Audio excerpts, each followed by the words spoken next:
Al-Fatihah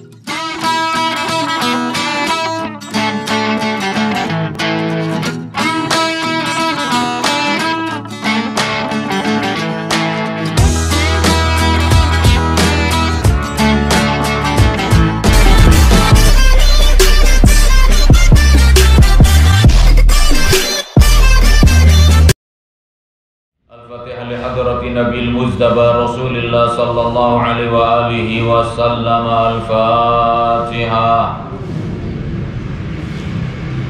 Bismillahirrahmanirrahim.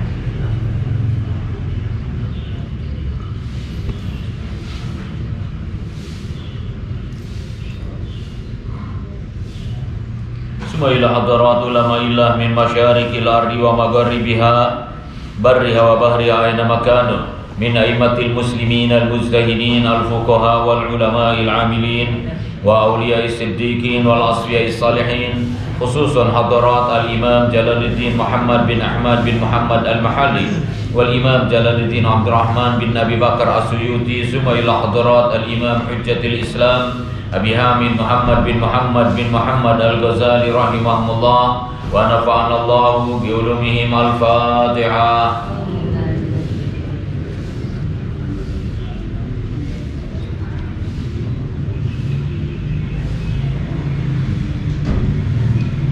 ila hadarat asatizatina wa murabbina wa muallimina wa muhazibina wa mursyidina, khususan Syekh Abdullah bin Idris rahimahullah wa nafa'ana Allahu bi ulumihim. Al-Fatihah.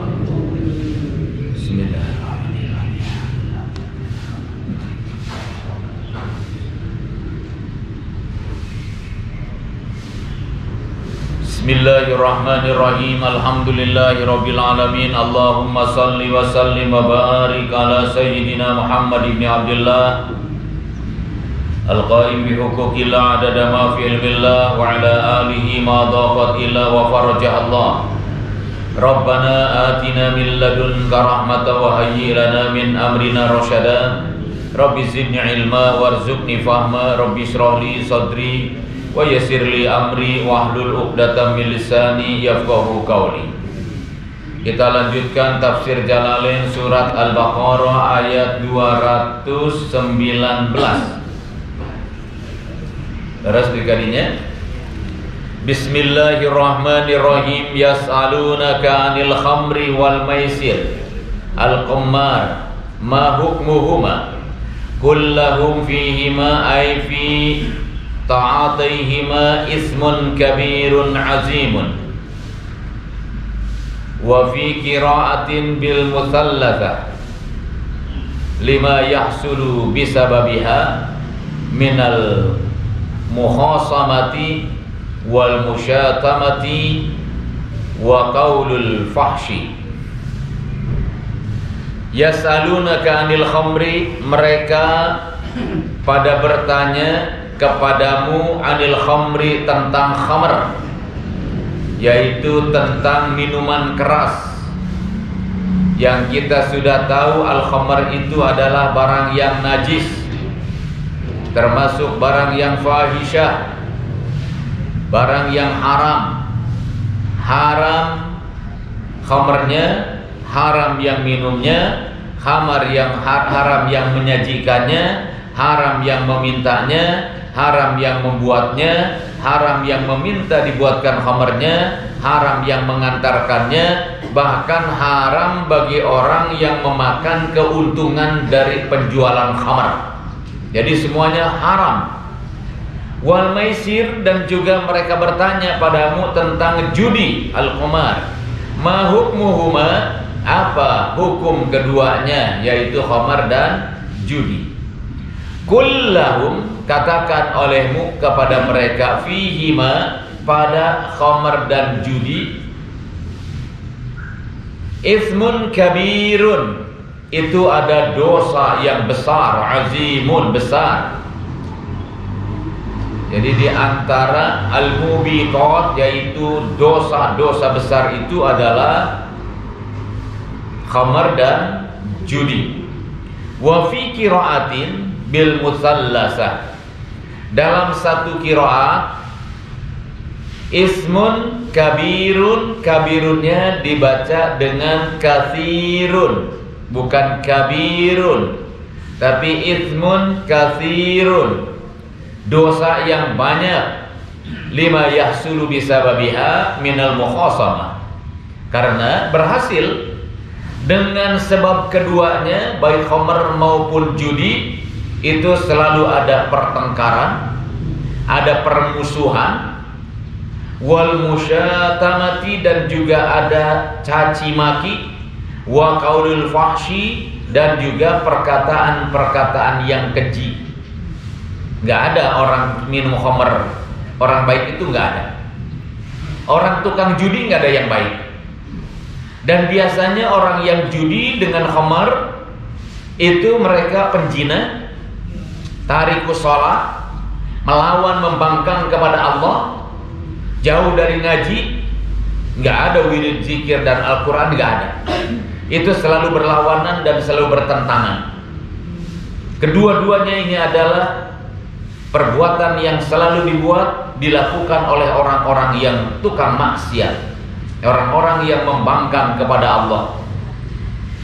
Wa manafi'u linnas, ada kemanfaatan untuk orang, bil ladzati, yaitu dengan adanya kelezatan, wal farhi, dan juga ada rasa kesenangan, fil khamr, dalam khamr, wa isamatul mali bila kaddin, dan mendapatkan harta tanpa ada susah payah, fil maisir, dalam masalah judi.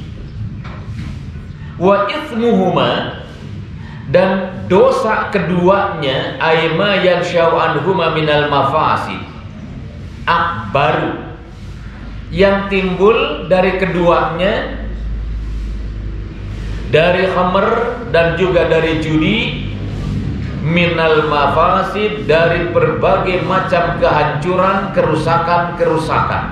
Kalau sudah ada khamr, sudah ada judi, itu ada kemaksiatan, kehancuran, kerusakan, perbuatan-perbuatan dosa-dosa yang lain, sampai pada perzinahan, sampai kepada permusuhan, peperangan, pembunuhan, di situ terjadi. Maka lihat, kelompok-kelompok orang-orang yang suka berjudi, mereka berkelompok dan mereka perang dengan tukang judi yang lainnya.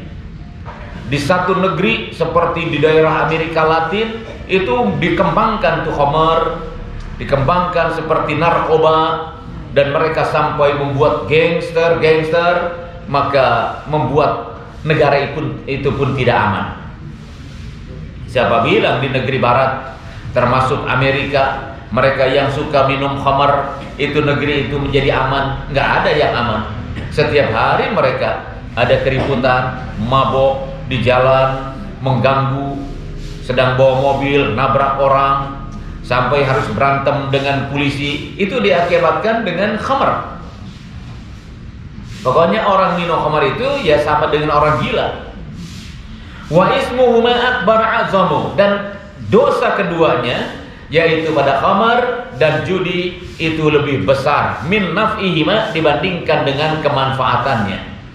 Walamma nuzilat syaribaha qaumun wamtana akharuna ila an haramatha ayatul maidah. Pada saat ayat ini diturunkan, syaribaha qaumun, satu kelompok, satu kaum masih pada minum, wamtana akharun, dan yang lainnya sudah mencegah, ila an haramatha ayatul maidah, sampai khamr itu diharamkan di dalam surat Al-Maidah. Baru para sahabat, baru orang-orang yang sudah menganut Islam, pengikut Rasulullah SAW, pada meninggalkan khamr. Jadi khamr ini dari zaman dulu, bangsa yang manapun, termasuk orang-orang Arab zaman dulu, suka minum, dan sangat susah untuk ditinggalkan. Karena apa? Sudah menjadi candu.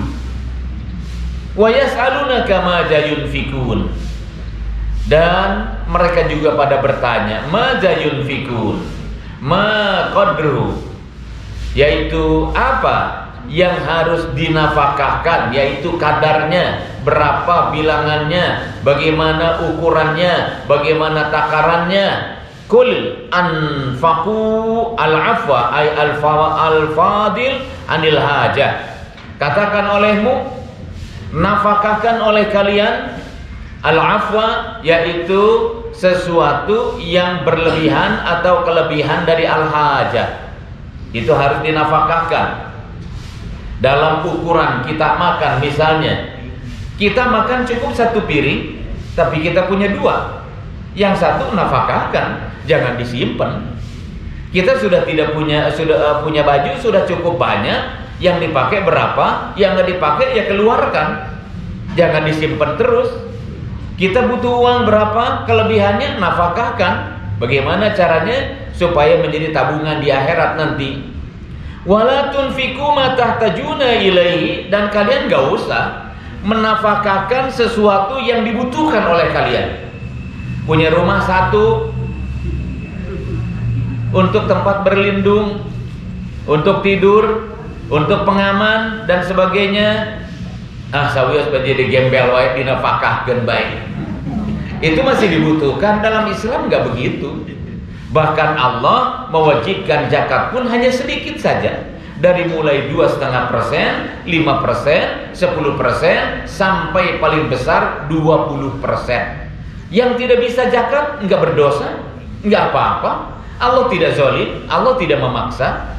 Dan sesuatu yang sunnah yang masih dibutuhkan itu nggak usah dinafkahkan. Bapak-bapak, ibu-ibu, kalau dalam keadaan miskin, fakir, nggak sedekah juga nggak apa-apa. Jadi lamun alim sedekah kudu fakir heula. Lamun hayang beunghar kudu sedekah. Seukeun naon teu sedekah tapi kudu miskin. Sebab hanya orang fakir dan miskin yang nggak pernah mau sedekah. Kalau orang-orang yang tidak miskin harus sedekah itu. Sebab bagaimanapun ada kelebihan.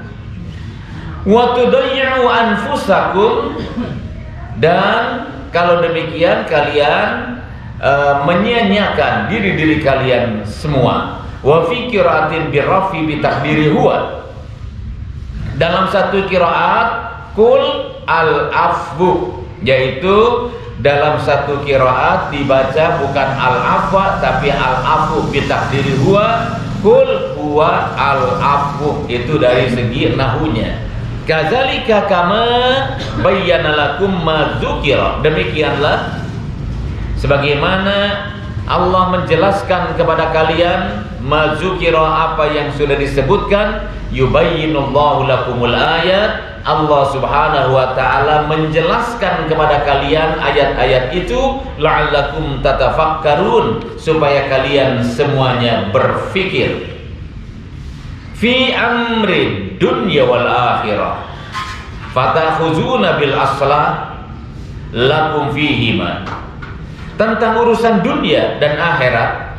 Fatakhuzuna bil aslah, maka ambillah oleh kalian bagian dunia dan akhirat dengan cara yang lebih baik buat kalian dan untuk kalian fihima, padanya, yaitu tentang urusan dunia dan akhirat. Wa yas'alunaka 'anil yatama, dan mereka juga pada bertanya kepadamu tentang anak-anak yatim. Wa ma yulqunahu minal haraji fi sya'nihim fa in akaluhum ya'samuna wa in azaluhum ma lahum min amwalihim wa sana'u lahum ta'aman wahdahum faharajun.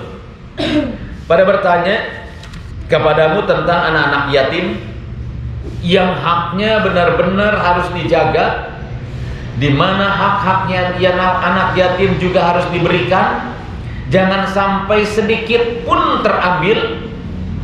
Mereka pada bertanya tentang anak yatim, mayulkuna, apa yang mereka terima, minal haraj, adanya kesulitan, min sya'nihim, tentang yang berurusan dengan anak yatim.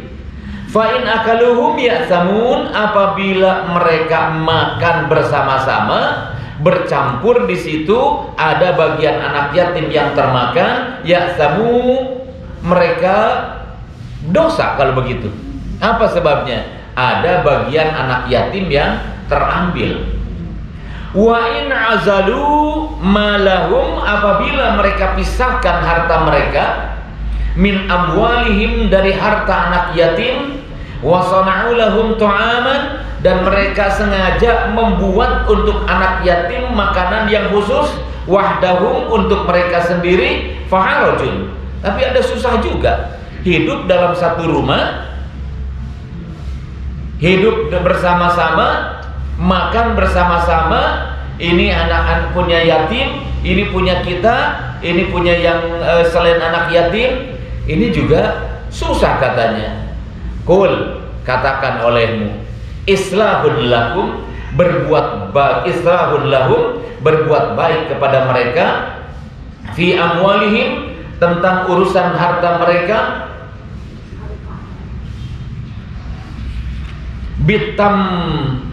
bitanmiyatiha, untuk mengembangkan, dari nama yang numu, yaitu untuk mengembangkan harta anak yatim, wa mudakhalatihim, dan juga untuk mencampurkan, wa mudakhalatikum, dan mencampurkan harta kalian dengan harta anak yatim, khairun min tarki dzalika, itu lebih baik dibandingkan dengan meninggalkan yang demikian.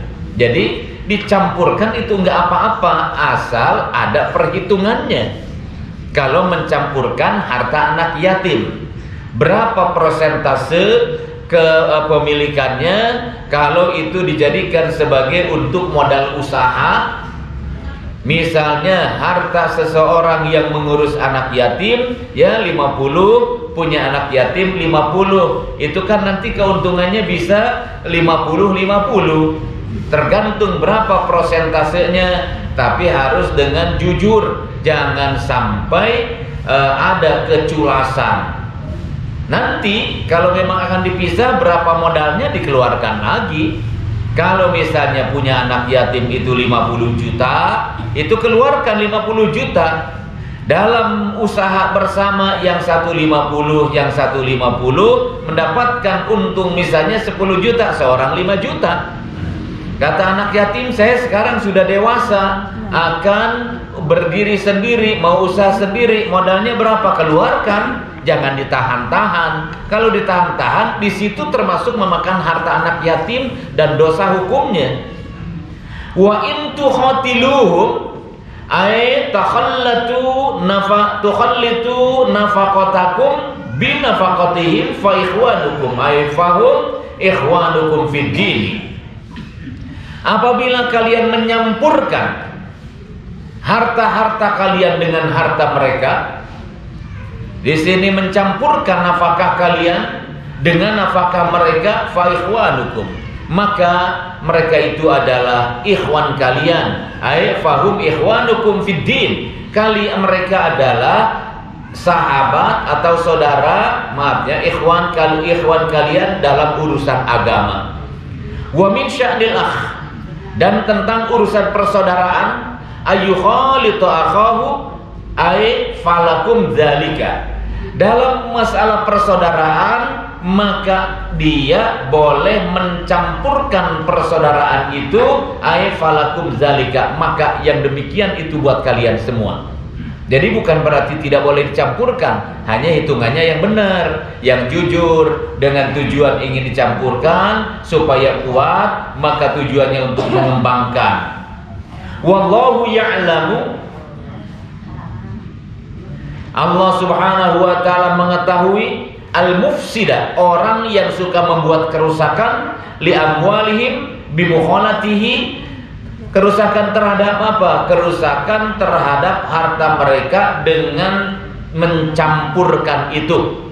Jadi Allah tahu tujuannya apa ini mencampurkan. Apakah ada tujuan untuk menipu, culas dan sebagainya, bahkan mungkin untuk menghilangkan jejak harta anak yatim, dicampurkan dengan harta dia sampai akhirnya anak yatim tidak mendapatkan hak apa-apa. Maka ini hukumnya Allah, hukumnya dosa, sampai Allah mengungkapkan ya'lamu al-mufsida, yaitu termasuk orang yang suka membuat kerusakan.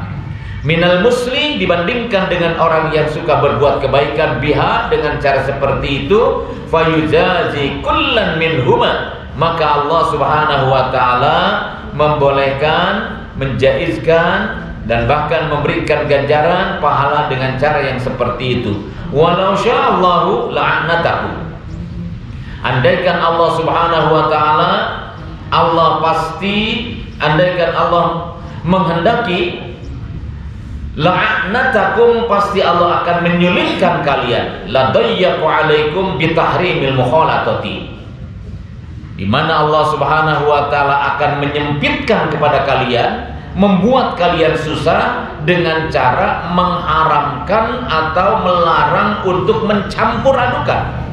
Tapi Allah memberikan keringanan, kemudahan untuk kita, sehingga harta anak yatim boleh dicampur dengan harta kita, tapi harus dengan muslih, yaitu berbuat baik dan kejujuran. Innallaha azizun ghalibun ala amrihi, sesungguhnya Allah Subhanahu wa taala Maha perkasa, dapat mengalahkan atas segala macam urusan-urusannya. Hakimun, Allah Maha bijaksana fi san'i, dalam segala perbuatan-perbuatannya. Jadi Allah membolehkan mencampurkan harta seseorang dengan harta anak yatim yang dipeliharanya, itu karena hakimnya Allah. Allah tahu di situ ada kebaikan kalau ada kejujuran. Wallahu a'lam. Kita lanjutkan dengan doa benteng akidah. Kita mohon pada Allah Subhanahu wa taala semoga kita diberikan kekuatan iman Islam, akidah yang kuat, keyakinan yang benar. Al-Haziniyah ila hadratin Nabiil Muzdaba Rasulillah sallallahu alaihi wa alihi wasallam. Al-Fatihah.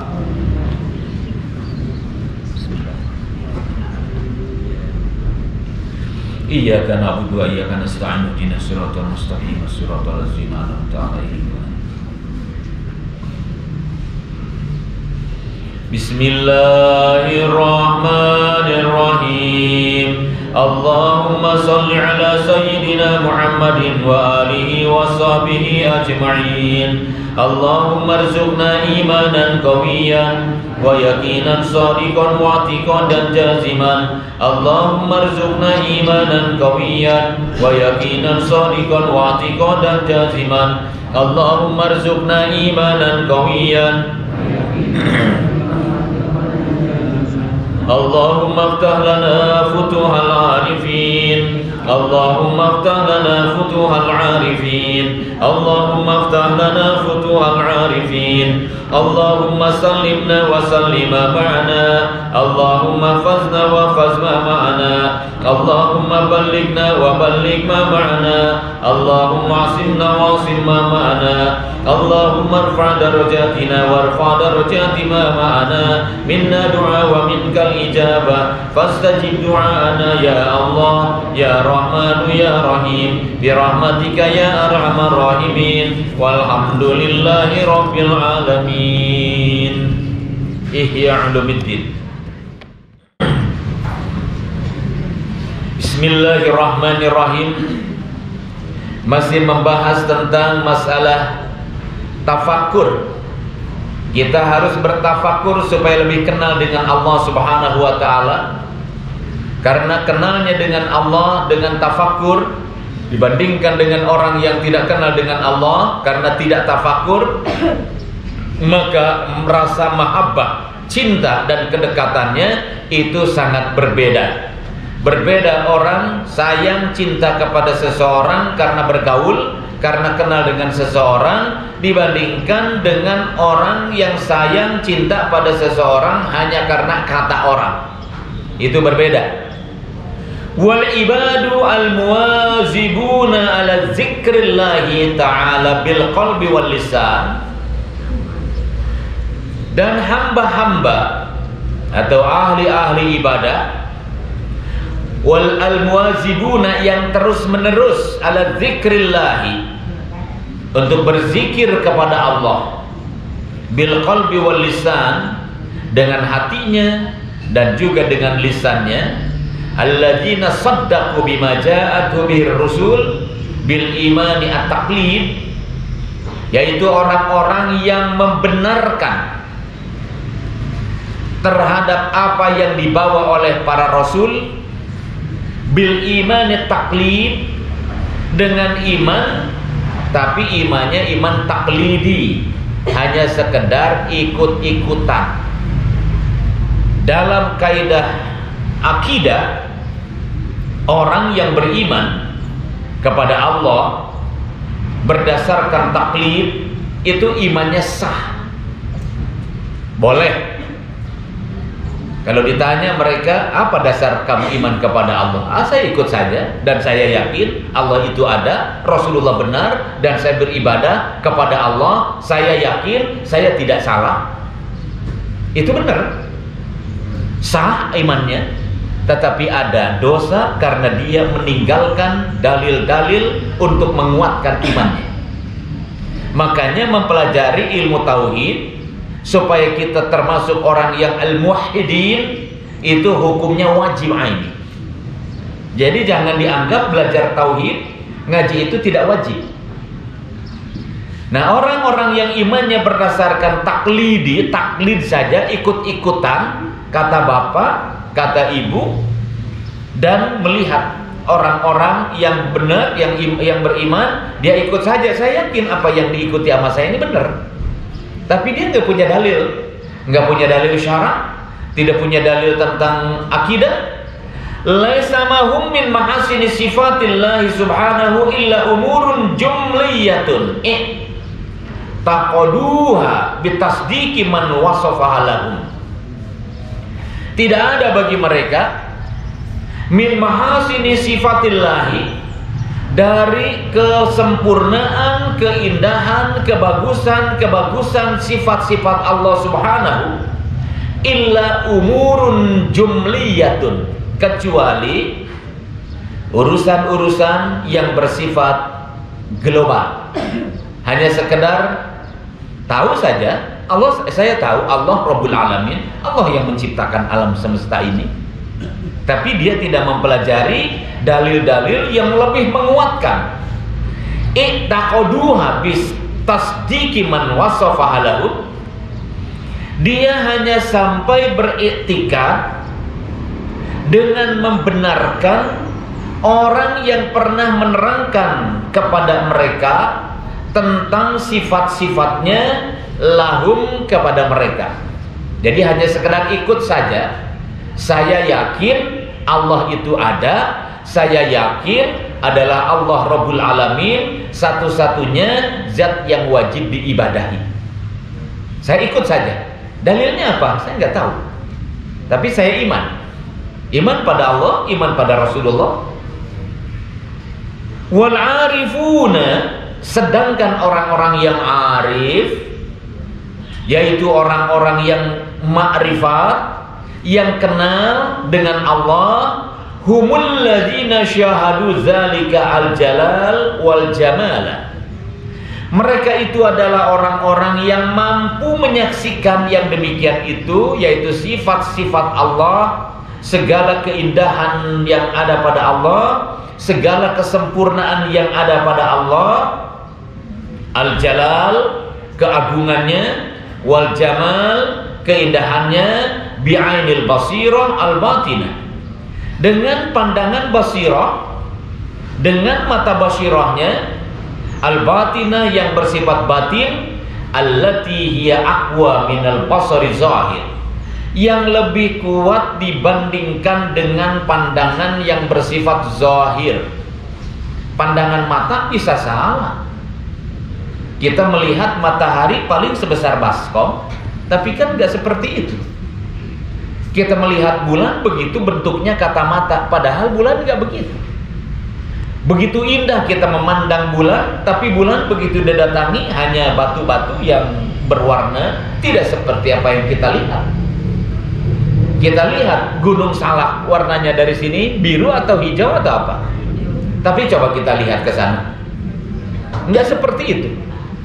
Kadang-kadang mata tertipu karena ada pandangan mata Morgana. Dilihat di jalan yang panas, begitu banyak air, padahal tidak ada air. Itu pandangan mata. Tapi pandangan orang yang ma'rifat dengan basirahnya tidak akan pernah salah. Maka di sini dikatakan allati hiya aqwa minal basari zahir. Pandangan basirah yang batin tidak pernah lebih kuat dibandingkan dengan pandangan mata yang zahir. La anna ahadan ahata bikulli jalalihi wa jamalihi. Tidak, sesungguhnya seseorang ahata tidak mungkin bisa meliputi kunhi jalalihi wa jamalihi, tentang hakikat keagungan Allah wa jamalihi dan keindahan Allah. Itu nggak mungkin. Bahkan ahli tauhid yang sudah ma'rifat untuk menerangkan indahnya Allah, agungnya Allah, mulutnya akan terkunci. Sebab indah dan agungnya Allah tidak bisa dirangkai dengan kata-kata dan tidak bisa dibayangkan dengan hayalan.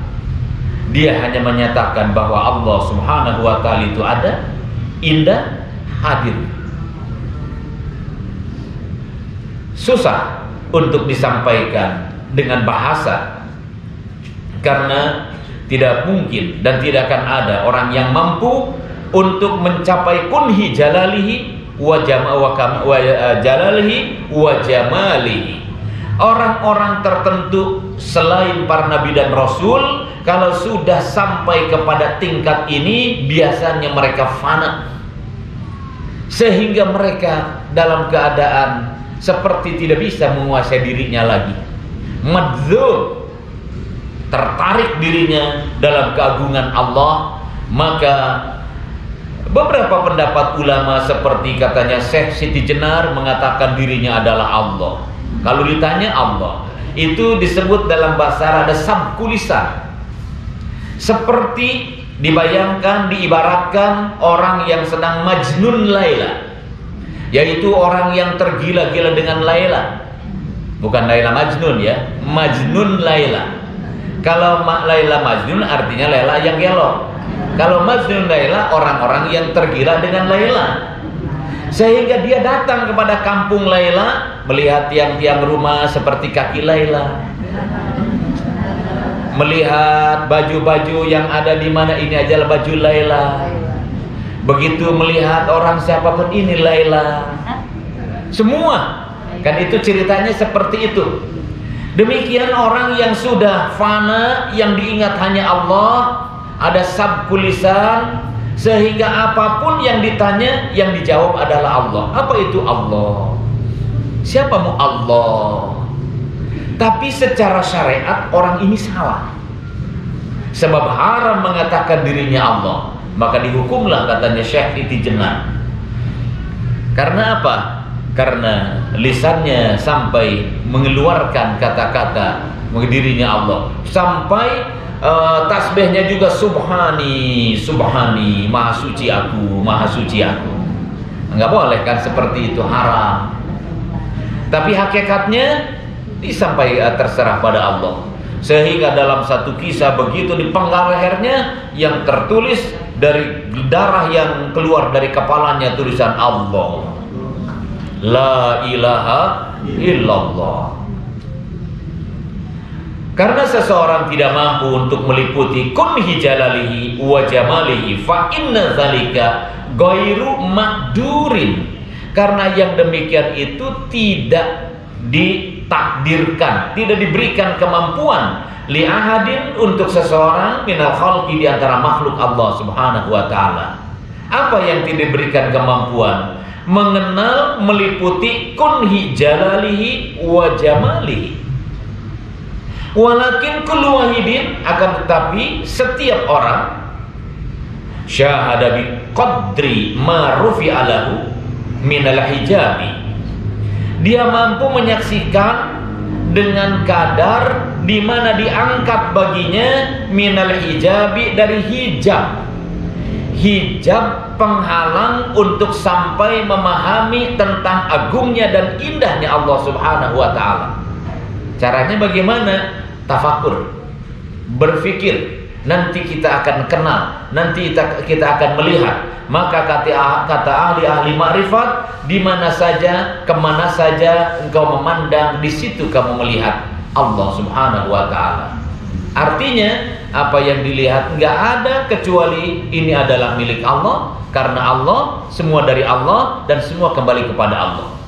Melihat apapun yang diingat adalah Allah Subhanahu wa Ta'ala. Karena Allah, kita bisa makan dan minum karena Allah, kita bisa berdiri karena Allah, kita bisa duduk karena Allah, kita bisa bicara karena Allah, kita bernafas karena Allah, kita segala macam karena Allah. Dan semua yang ada di lingkungan kita adalah makhluk Allah, milik Allah, dan apapun pekerjaan mereka, semua karena Allah. Sehingga apa saja yang kita dinikmati dan segala keindahan yang kita dapat saksikan, ini bukan hadiah dari alam. Ini adalah karunia kebaikan alam. Ini adalah orang yang berpikir materialistis. Kita katakan segala apapun semua adalah milik Allah, dan kejadian semua berdasarkan aturan dan sunnatullah. Nggak ada keinginan alam itu sendiri. Di mana alam punya keinginan? Kata Allah hidup, hidup. Kata Allah mati, mati. Sehingga tidak ada satu benda yang dilempar ke atas, turun lagi atau enggak turun lagi, itu semua kehendak Allah Subhanahu wa Ta'ala. Inna salati wa nusuki wa mahyaya wa mamati lillahi rabbil alamin. La nihayata li jamali hadrati rububiyah wa li hujubiha. Wallahu alam. Kita lanjutkan hari Senin yang akan datang, insyaallah. Ini pengajian para wali, bapak-bapak, ibu-ibu. Kalau kita sudah sampai mengenal itu, ya sudah nggak ada lagi tertarik dengan dunia, nggak ada lagi penderitaan di dunia yang ada, karena ingin dekat saja dengan Allah. Hari ini tanggal 24 ya.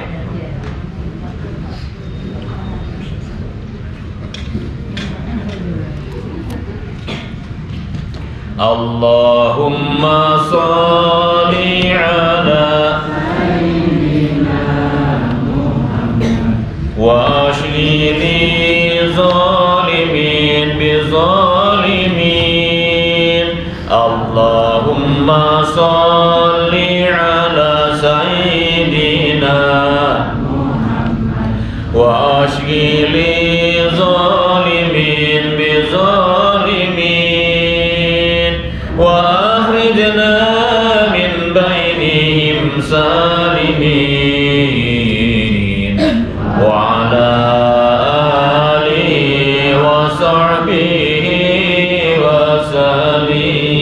Al-Fatihah.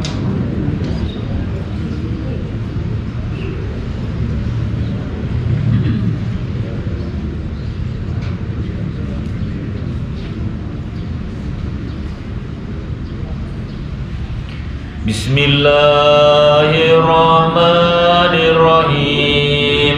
Inna fatahna laka fathan mubina liyaghfira laka Allahu ma taqaddama min dhanbika wa ma ta'akhkhar wa yutimma ni'matahu 'alaika wa yahdiyaka siratan mustaqima wa yansuraka Allahu nasran 'aziza wa kana 'indallahi wajiha fid dunya wal akhirah wa minal muqarrabin wajjahtu wajhiya lillazi fatara as-samawati wal ard. Bismillahirrahmanirrahim. Nasrun minallahi wa fathun qarib wa basyiril mu'minin. Ya ayyuhallazina amanu kunu ansarallah kama qala Isa ibn Maryam lil hawariyina man ansari ila Allah qala al hawariyuna nahnu ansarullah. Allahu la ilaha illa huwal hayyul qayyum la ta'khudhuhu sinatun wa la nawm lahu ma fis samawati wa ma fil ard man dhal ladzi yashfa'u indahu illa bi iznihi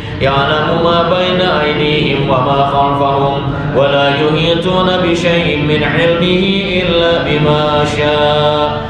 وسع كرسيه السماوات والأرض ولا يؤوده حفظهما وهو العلي العظيم. بسم الله الرحمن الرحيم.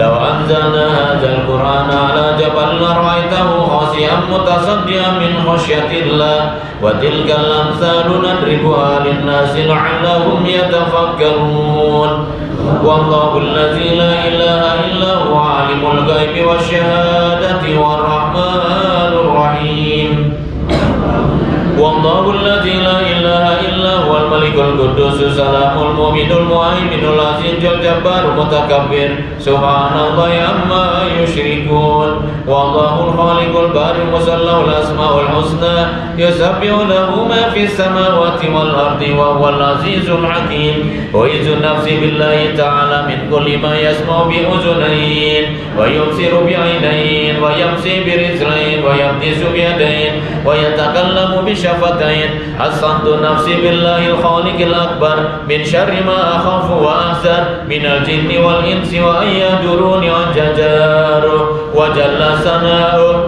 وتقدست أسماؤه ولا إله غيره اللهم إني أجلك في نحور أعدائي وأعوذ بك من شرورهم وتعيلهم ومكرهم ومكايدهم أطفِ نار من أراد بي عداوة من الجن والإنس يا حافظ يا حفيظ يا كافي يا مهيد سبحانك يا رب معظم شأنك وعز سلطانك وأرفع مكانك تأسنت بالله وبأسماء الله وبآيات الله وملائكة الله وأنبياء الله وبرسول الله والصالحين من عباد الله حصنت نفسي بلا إله إلا الله محمد رسول الله صلى الله عليه وسلم اللهم ارزقني بعينك التي لا تنام واكنفني بكنافك التي لا يرام وارحمني بقدرتك علي فلا أهلك وأنت ثقتي ورجائي يا غياث المستغيثين يا درك الهالكين اكفني شر كل طارق يترك بليل أو نهار إلا طارقا يترك بخير إنك على كل شيء قدير بسم الله أرقي النفس من كل ما يؤذي ومن كل حاسد الله شفاء بسم الله رقية اللهم رب الناس أذهب البأس اشفي أنت شافي وعافي أنت المعافي لا شفاء إلا شفاءك شفاء لا يغادر سقما ولا ألما يا كافي يا وافي يا حميد يا مجيد ارفع عني كل تعب شديد وافني من الحد والحديد والمرض الشديد والجيش العديد واجعلني نورا من نورك وعزا من عزك ونصرا من نصرك وبهاء من بهائك وعطاء من عطائك وحراسة من حراستك وتأييدا من تأييدك يا ذا الجلال والإكرام والمواهب العظام أسألك بك ولا أسألك بأحد غيرك أن تغفر شر كل ذي شر إنك أنت الله الخالق الأكبر وصلى الله على سيدنا محمد وآله وصحبه وسلم تسليما طيبا مباركا فيه والحمد لله رب العالمين ظاهرا وباطنا وعلى كل حال يا أرحم الراحمين والحمد لله رب العالمين. Assalamualaikum warahmatullahi wabarakatuh.